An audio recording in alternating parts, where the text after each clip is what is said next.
अगर हम इस वक्त बात करें, यूनुस खान पाकिस्तान के क्रिकेट का एक बहुत बड़ा नाम है और उन्होंने अपनी एक स्टेटमेंट जारी की।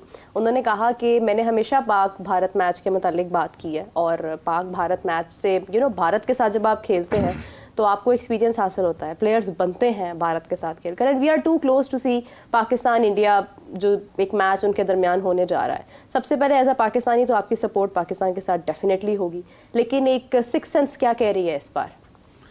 नहीं, सिक्स सेंस भी मेरी यही कह रही है कि जिस तरह से अब हमारे वो चंद खिलाड़ी के जो बज़ाहिर आउट ऑफ फॉर्म थे, जिनके बल्ले से रन्स नहीं उगल रहे थे और अब उन्होंने रन्स करना शुरू कर दिए, तो ये मैच कोई इतना आसान जो है वो नहीं होगा। या हम ये नहीं कह सकते कि जनाब वो कोई हमें तरने वाला समझ के हज़म कर जाएंगे, यूँ नहीं होगा। बल्कि ये कि उन्हें भी अब हमें हमारे हवाले से ना सोचना पड़ेगा और ये देखना पड़ेगा कि बाबर आजम को ही ले लीजिए आप, कि एक ख़ासा वो चल रहा था ड्रॉबैक उनके लिए और बड़ी बातें हो रही थी कि जी पता नहीं अब क्या हो गया बाबर को। बाबर ने रन्स करना शुरू कर दिया। उसका रन्स करना जो है ना वो एक अलार्मिंग है उनके लिए, टली है। कुछ पंजाबी च कहना है ना, टली बज गई है, टली बज गई उनकी, ठीक है ना। इधर आपके जो कप्तान हैं वो भी स्कोर कर रहे हैं और मेरा ख्याल है कि ये चूँकि 50 ओवर का मैच होगा, इसमें खासा टाइम होता है, तो मैं ये दो खिलाड़ी फिर नीचे से हमें ऊपर से भी हमें बहुत अच्छी सपोर्ट मिली और हमारा वो जो नौजवान है उसने कमाल करके रख दिया जनाब, और सायम अयूब ने। तो ये सारी चीज़ें हैं। फिर नीचे आगा को भी देख लें आप, वो भी स्कोर कर रहा है। बल्कि अब तो आगा का जो करैक्टर है वो हाफिज साहब वो एक मैच विनर के तौर के ऊपर सामने आया है। बहुत अरसे से पाकिस्तान के पास कोई ऐसा खिलाड़ी नजर नहीं आ रहा था जो फिनिश करे, जो गेम को ख़त्म करे और आखिर तक लेके जाए। सो ये है कि आगा ने ये बता दिया कि नहीं, अभी ये मिट्टी बड़ी ज़रखेज़ है और इसके अंदर फिनिशर जो है वो भी मौजूद हैं। तो ये कहना सोचना कि जनाब क्या बनेगा, कुछ नहीं बनेगा। विकटें हमारी हैं, कोई फ़र्क नहीं है पाकिस्तान की और दुबई की विकटों के अंदर, ठीक है ना। तो अगर तो ये सारा सिनेरियो जो है वो हमारे हक़ में है, तो भारत भी अब सोच रहा होगा कि उसे खेलना कैसे है। राज साहब, ये जैसे आपने जिक्र किया कि कारकर्दगी का, बैटर्स की कारकर्दगी का आपने जिक्र किया है, बॉलर्स भी वापस आ रहे हैं अपने रंग में ना? यकीनन हाफिज साहब, और इस पर तो आपने पिछले कई प्रोग्रामों में बड़ा सैर हासिल तबसरा जो है वो किया है कि जो बॉलर्स की कारकर्दगी है, अब हमारे वो बॉलर के जो सिर्फ 28 और 29 के ऊपर ही रुके हुए थे, 130 तक वो जा रहे थे, अब वहाँ पर हमने उन बॉलर्स को भी 140-42 तक जाते हुए देखा है। तो ये है कि ये एक तमाम चीज़ें जो है ना ये चेंज हो रही हैं। और दूसरी बात ये कि इन लोगों का जो है ना ओढ़ना बिछोना, खाना पीना, भाई इनकी रोज़ी है। अगर तो ये अपनी दुकान को ज़्यादा बेहतर नहीं चमकाएंगे, उसके अंदर जनाब वैरायटी नहीं लेकर आएंगे, तो फिर गाहक नहीं आता, ठीक है ना। मुश्किल तो इनके लिए भी है। सो ये है कि हमारे बहुत सारे खिलाड़ियों ने ना अब रफ्ता कम बैक करना शुरू किया है और अभी चूँकि दरमियान में 2 महीने जो हैं हमारे पास मौजूद हैं, इसमें बहुत सारी चीज़ें जो हैं वो ठीक भी होंगी। तो पाकिस्तान टीम से मतलब किसी बुरी कारकर्दगी के हवाले से सोचना जो है ना, मैं ये समझता हूँ कि वो ठीक नहीं होगा। और वैसे भी भाई ये तो मलंगों की टीम है, ये जब जी चाहता है इनका जनाब ये उड़ा के रख देते हैं दूसरे को, और जब मूड नहीं होता तो फिर ये अमेरिका से भी हार जाते हैं। लेकिन ये अब कुछ तब्दील होगा। ये मामला जो है ये कोई मतलब ऐसा नहीं है कि कोई उनके सामने भी, एक तो हम डिफेंडिंग चैंपियन हैं, हमारे पास हम चैंपियन ट्रॉफी के चैंपियन हैं, हमें अपना एजाज़ क्या दिफा भी करना है। दूसरी बात ये कि भारत को अब एक बेहतरीन मुंह तोड़ जवाब देने का वक्त है और आप ना गालम गलोजी से या ज़बान दराजी से या लफ्ज़ों से किसी के साथ लड़ाई नहीं करते, बल्कि जो ज़हीन लोग होते हैं वो कारकर्दगी से जवाब देते हैं कि भाई ऐसे नहीं ऐसे है। तो एक बेहतरीन जवाब देने का वक्त जो है ना वो भारत को अब हमारे पास फिर मौजूद है कि हम उसे एक अच्छी मतलब शानदार कारकर्दगी दिखाते हुए उनको बता दें कि भाई हम क्रिकेट की बड़ी ताकत हैं, हमें इतना आसान लेना जो है वो अच्छा नहीं है। तो ये है कि ये कई हवालों से ये टूर्नामेंट जो है ये बड़ा पैगाम देने जा रहा है दुनिया को। बिल्कुल सही है हाफिज साहब, बड़ी बेसब्री से हमें इंतजार था चैंपियंस ट्रॉफी के स्केड्यूल का और फाइनली वो घड़ी आई है जब स्केड्यूल फाइनली हमारे पास जो है वो आ चुका है। तो क्या कहना है इस हवाले से? देखिए, बड़ा एक खुशाइंद है कि एक चीज़ें वजाहत उनकी हो गई है और कोई उसमें अब हाम नहीं है।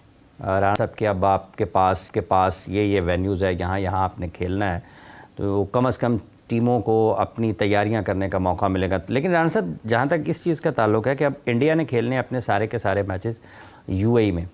लेकिन जो उनके साथ खेलने वाले हैं मैचेस, जिन्होंने उनके साथ खेलना है इंडिया के ख़िलाफ़, पाकिस्तान ने कुछ 2 मैचेस पाकिस्तान में खेलने हैं, यूएई में खेलने हैं। एक इसके अलावा इंडिया के जो 2 मैचेस हैं, बांग्लादेश, न्यूजीलैंड, वो उन्होंने यूएई में खेलने हैं। तो ये आप लगते हैं कि इंडिया को थोड़ा फ़ायदा होगा प्लेइंग स्क्वाड के एतबार से, क्योंकि उनको पता है कि उनके तो सारे के सारे मैचेस एक ही वेन्यू के ऊपर हैं, बाकी टीमों के नहीं हैं।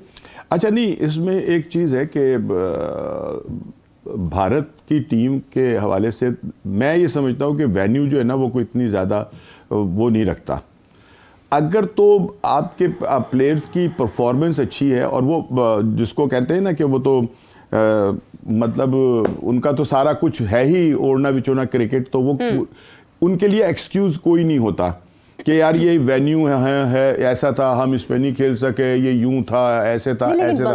प्रोफेशनल है। और बांग्लादेश जो है, अगर भारत और बांग्लादेश का करे तो उनका भी कोई ज़्यादा जो है ग्राउंड के हवाले से कोई इतना ज़्यादा वो नहीं है। वहाँ की विकटें और यहाँ की और भारत की विकटें जो हैं वो तकरीबन कमोबेश एक ही मिजाज की होती हैं, तो ये कोई इतना ज़्यादा बड़ा फ़र्क जो है नहीं होगा। लेकिन हाँ, भारत चूँकि एक ही जगह टिका रहेगा, वो दुबई के अंदर रहेंगे और वो जनाब जाहिर है कि इधर उधर नहीं होंगे, ना ट्रैवलिंग का उनको कोई प्रॉब्लम होगा, ना कहीं ग्राउंड का कोई मसला होगा, ना कोई मौसम का उनके लिए मामला होगा।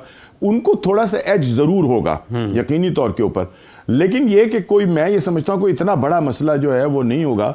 हाँ, अगर एक ही जगह पर ये सारा कुछ हो रहा होता तो फिर उसकी बात तो फिर कुछ और ही हो जानी थी ना। अब तो हम कभी कहीं भागेंगे, कभी कहीं भागेंगे, कभी वो जो उन्होंने हमारे साथ करना था किया था उसमें क्या कहते हैं एशिया कप में, थोड़ा थोड़ा वैसे ही कुछ जो है वो अब भी हो गया है। लेकिन ये कि चले, हमें इससे क्या, हमें तो अब अपनी कारकर्दगी को देखना है।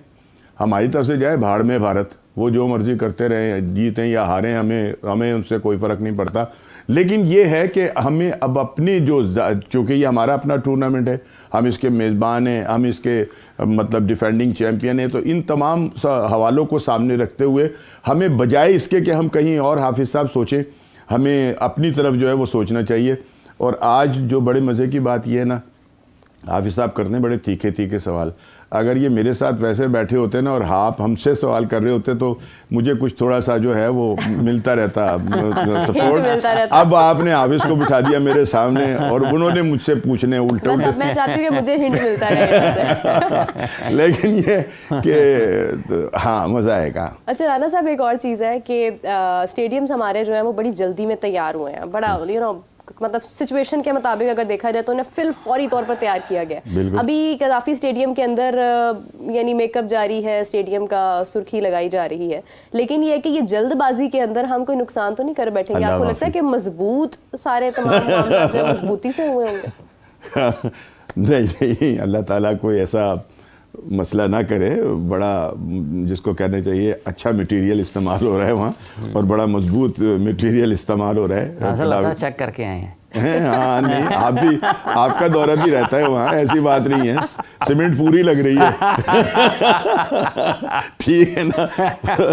तो ठेकेदार बचा नहीं रहे उसमें से। अच्छा। तो ये बजरी भी पूरी लग रही है और कोई अल्लाह ना करे कि कोई ऐसी मतलब बात हो कि जो हमारे लिए जल्दी में तो ज़रूर हो रहा है, यकीनन जल्दी में हो रहा है, लेकिन काम अच्छा हो रहा है। लेकिन हमें कदाफी स्टेडियम से हट के ज़रा अपना एक और एवेन्यू की तरफ भी देखना चाहिए कि वहाँ क्या हो रहा है। और पिंडी के अंदर जहाँ पे सहूलतों का फुकदान है, ठीक है ना, और अभी तक वहाँ हाफिज़ साहब आपके भी में ये हो रहे हैं राना साहब, हैं मैचेस हो रहे हैं, मैचेस तो हो रहे हैं, मैचेस वो हो रहे हैं, वो हमारे अपने हो रहे हैं, ठीक है ना। वहाँ हम लोकल लोग खेल रहे हैं वहाँ, लेकिन जो चैंपियंस ट्रॉफी के लिए जो वहाँ रिक्वायरमेंट है, क्या वो वहाँ पर होना शुरू हो गई है? मेरा ख्याल है अभी ऐसा कोई का वहाँ तो अभी हमने तो मेरे ख्याल से जाहिद साहब हैं जो हमारे रिपोर्टर हैं पिंडी के, उनका तो उन्होंने तो दावा किया है कि दोनों स्टेडियम से बेहतरीन सिचुएशन रावलपिंडी की है, क्योंकि दोनों स्टेडियम्स का भी उस तरह से मुआयना ट्रायल नहीं हो सके। और रावलपिंडी के मुतालिक सबने बात की है कि यार चले ये 2 तो हो गए, रावलपिंडी का क्या बनेगा? अभी वहाँ पर एक अपना चैंपियन क्या नाम था हमारा हुआ था, तो उसमें तो लाइटें भी नहीं जल रही थी। और जो नहीं वो तो राणा साहब किसी भी जगह बंद हो जाते, भी ऑस्ट्रेलिया में भी हो गई। नहीं एक तो बंद होनी होती है ना। हाँ। कि चले ब्रेकर आ गया, कोई फेलियर आ गया और उसमें लाइटें बंद हो गई। वहां तो एक एक पोल पे 4-4 5-5 लाइटें वैसे ही गुल थी, अन्नी थी, ठीक है ना। और अगर उनको तमाम को मिला लिया जाता है ना तो एक पोल की लाइट जो थी वहां कम थी। मैं ये एक बात कर रहा हूं, कर लेंगे इसे ठीक। वो मौसम सर्द भी है ना थोड़ा सा, आपको पता है सर्दी भी तो लग सकती है किसी लाइट को। ये तो फिर अलग बात है, फिर लाइटों को कोट पहना लिया करें या स्वेटर पहना के रखे, एक एक लाइट को एक अच्छा या कंबल दे दें सारी लाइटों को ताकि रोशनी हो ही ना। मुझे लगता है आपको मोहसिन नकवी साहब सुकून में नजर नहीं आ रहे, आपने नई सिचुएशन खड़ी कर दी है उनके आगे। नहीं रावलपिंडी की मोहसिन साहब तो अल्लाह ताला उन्हें सुकून दे और मेहनत कर रहे हैं वो, लेकिन हैं वो बेसुकूनी। और खाली उनको एक क्रिकेट का सुकून तो नहीं ना है, उनको तो और दूसरी जगहों से बड़ी बेसुकूनी है और मुलाकातें और ये वो सारा कुछ। तो वो एक बेचारा है और वो एक अनार और 100 बीमार वाला काम जो है वो उनके साथ हुआ है। सो ये है कि लेकिन इस वक्त जो उनके सर पर सबसे बड़ा जो बोझ है, एक अनार सब खबरदार। हाँ खबरदार तो नहीं है, बीमार हैं बीमार हैं। खबरदार और बीमार में फ़र्क है और वो इलाज करने चले हुए हैं। तो बहरहाल